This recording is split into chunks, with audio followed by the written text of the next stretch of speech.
মুখ্যমন্ত্রী হওয়ার পর প্রথম উত্তরবঙ্গ সফর। বুধবারই যাবেন তিনি। 20 মে উত্তরবঙ্গ সফরে যাচ্ছেন মুখ্যমন্ত্রী শুভেন্দু অধিকারী। সেখানে প্রশাসনিক বৈঠক সারবেন। 21 তারিখ বৃহস্পতিবার আবার রাতবঙ্গ নিয়ে দুর্গাপুরে প্রশাসনিক বৈঠক থাকবে। সেই বৈঠকেও যোগ দেবেন মুখ্যমন্ত্রী। 20 মে প্রথম উত্তরবঙ্গ সফরে যাবেন শুভেন্দু অধিকারী। মুখ্যমন্ত্রী হওয়ার পর প্রথম উত্তরবঙ্গ সফর। একদিকে 21 তারিখে ভোটও রয়েছে ফলতায়। বুধবার অর্থাৎ 20 মে যাবেন উত্তরবঙ্গে। মুখ্যমন্ত্রী হওয়ার পর উত্তরবঙ্গ সফরে প্রথম শুভেন্দু অধিকারী।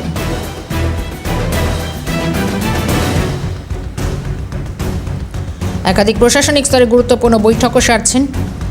টেলিফোন লাইনে রয়েছেন শান্তন ভট্টাচার্য প্রতিনিধি। শান্তন, মুখ্যমন্ত্রী হওয়ার পর এই প্রথম উত্তরবঙ্গে যাবেন শুভেন্দু অধিকারী, কি সূচি থাকছে? মুখ্যমন্ত্রী হওয়ার পর কিন্তু তিনি তার যে প্রশাসনিক বৈঠক জেলা স্তরে, সেই বৈঠক কিন্তু তিনি শুরু করে দিয়েছেন। গতকাল তিনি ডায়মন্ড হারবারে তার জেলা স্তরে প্রশাসনিক বৈঠক করেছেন। এবার তিনি উত্তরবঙ্গ যাবেন। 20 তারিখ উত্তরবঙ্গে উত্তর কন্যাতে তার একটি প্রশাসনিক বৈঠক রয়েছে।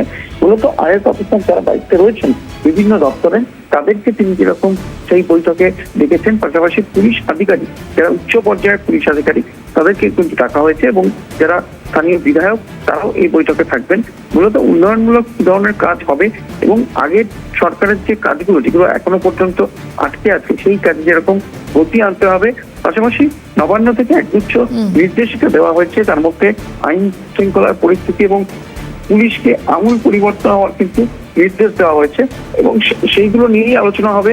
অর্থাৎ উন্নয়ন আরো কিভাবে করা যায়, কেন্দ্রীয় প্রকল্পগুলোকে কিভাবে বেশি করে এখানে আনা যায়, সেই প্রকল্পকে চালু করা যায়। কারণ আমরা জানি যে 1 তারিখ থেকে একাধিক কেন্দ্রীয় সরকারের যে প্রকল্প যেগুলো আটকে ছিল, সেই প্রকল্প কিন্তু চালু হয়ে যাবে। সবকিছু নিয়েই তার প্রশাসনিক বৈঠক খুব গুরুত্বপূর্ণ, এবং মুখ্যমন্ত্রী হওয়ার পর আগামী 20 তারিখ তিনি উত্তরবঙ্গ যাচ্ছেন, এবং 21 তারিখে তার রারবঙ্গে যাওয়ার কথা রয়েছে। ধন্যবাদ শান্তন।